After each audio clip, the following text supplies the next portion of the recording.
So guys, I am not generally a big crier, but Queer Eye makes me cry every single episode. When you guys started out on this journey, did you have any clue what an emotional experience it would be? Can I tell the truth? Yeah. And will you all back me up on this? Well, we'll see. Depends what you say. Go ahead. Knew all along. So I did know all along, and from the very beginning, I always said to these guys, I want to make the guys cry. And that sounds a little crazy, but it was because I understood the power of having these men in this culture where men don't get to show their emotions often. Having them show emotion would resonate with so many people to open themselves up. And I used to always, we'd be in a scene and I would say, okay, this guy hasn't cried yet, so I need to get to work. Like literally, am I lying? No, you're not wrong. You're not wrong. I would panic and I'd be like, he has not cried. And I would literally get to work on making him cry. Yeah, it's therapeutic, right? Yes, it's therapeutic. I mean, prior to filming, I really didn't think that it was going to be as emotional, as intense as it was. But from day one with Tom Jackson, when you see the vulnerability of these people and how they're so open and ready for change, he served as a perfect example for all of the episodes that followed. Yeah. Agreed.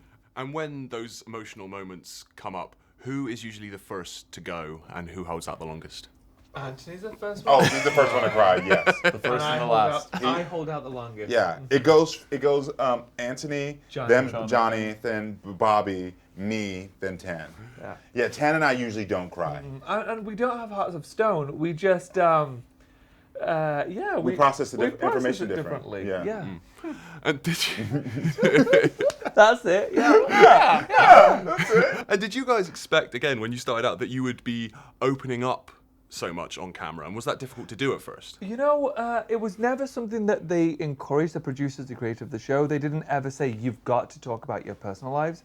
However, it was something that we wanted to do. We knew that we were asking these heroes to be so vulnerable. It wouldn't seem fitting if we didn't open up about ourselves. So you'll see the talking head section when we're sat there, Kardashian interview style, where we're really giving a lot of information about who we are. I think the reason why the show connects with so many people across the world is because not only do they get to know about the hero, they get to know us very, very intimately.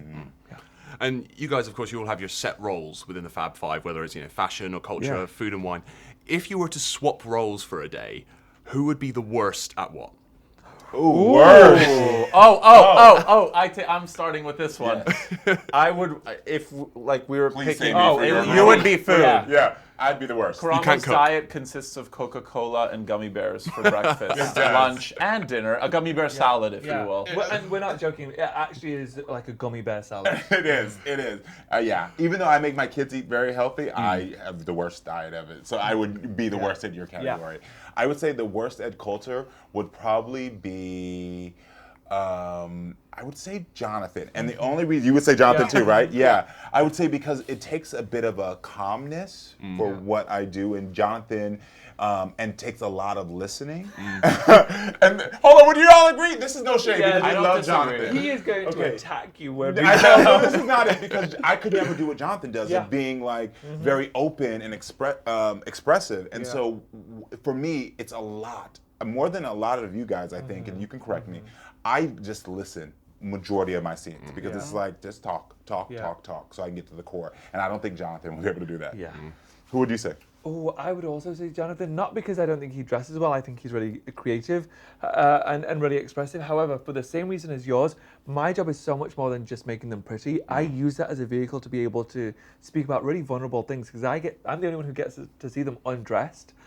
And I don't think Jonathan would be able to put them in some crazy stuff. would. He would have like cups for every person. Yeah. He'd really like bust out some really I would love to see a unique special pieces. episode where you guys I all just know. mix it up. We That would was- love- Not the we worst want idea to. I've ever heard, actually. We've all said that we want to because we already all know what category we would take if we weren't in our category. And we wish the producer would just allow that one One day. episode. Yeah. Just one day. Yeah. But they won't.